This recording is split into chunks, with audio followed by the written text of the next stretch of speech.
Tayo guys. Number 1. Blank is 1/2 of 36 and 18 is 3/4 of blank. A, 1624. B, 1824. C, 1827. D, 2027. Sige nga, bigyan ko kayo ng 30 seconds guys. Anong sagot nyo dito? Sa chat. Nagulat ba lahat? Number 1. Blank is 1/2 of 36 and 18 is 3/4 of blank. Letter A, 1624. B, 1824. C, 1827. D, 2027. Anong sagot nyo dito? Sige nga. Tignan natin. Super sulit. Naka-enroll ako ngayon dito. Yan, may buhay na patunay tayo, no? Hindi po scammer ang ORC. So, wag po kayong matakot kung sakaling mag-enroll po kayo. Okay. So, sabi dito guys, blank is 1/2 of 36. So, ibig sabihin, kung blank, let's say ito ay N. Okay? Blank is, so tandaan, sa mathematics, pag sinabing is, ang equivalent niyan equals. Okay?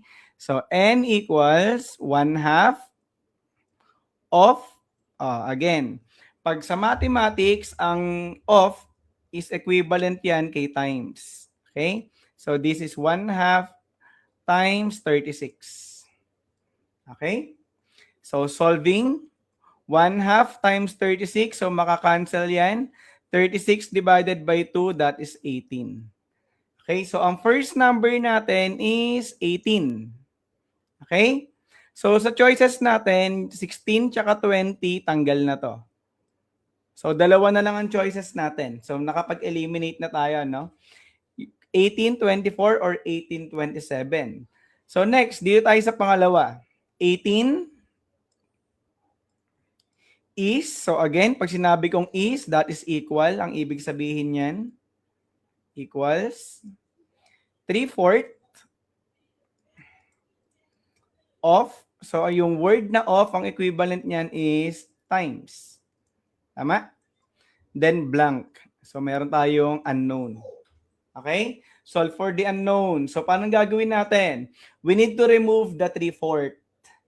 Okay? Yung 3/4 dito. So tandaan, pagtatanggalin natin yung fraction dito sa kasama ni n, imumultiply mo yan sa reciprocal niya. Pag sinabing reciprocal, kabaliktaran. Ano bang kabaliktaran ng 3/4? Ang kabaliktaran ng 3/4 ay 4/3. Okay? So kung nag-multiply ka ng 4/3 sa right side, ganun din sa left side, times 4/3. Okay? So makakancel na to, yung 3, makakancel yung 4. So we have n equals 4 times 18. So ang 4 times 18, that is ilan? That is 72, di ba? 72 divided by 3. So lumalaki yung numbers. So anong diskarte ng iba diyan? Para hindi kayo mahirapan, i-divide nyo muna. So 18 divided by 3, that is 6. Then 4 times 6, that is 24. So, ang second number natin, 24. So, the answer is letter B. 18 and 24. Nakuha ba? Okay? So, dito, no, nakita nyo, sa 4/3 times 18, ang ginawa ni Prof. D, kinancel. Diba? Para lumiit yung numbers. Kasi pag minultiply mo yan, 4 times 18, magiging 72 divided by 3. Ganun din naman, 24 yung sagot. Yun nga lang, ang nangyari, tumaas yung numbers. So, para hindi tayo masyado mahirapan, uunahin niyo yung divide. Okay? Tignan niyo yung ginawa. 18 divided by 3, ang sagot 6. Then 6 times 4, 24. So, same answer lang naman. Okay? So, naintindihan ba? Type G nga tayo, guys. Kung naintindihan, type G. Type G.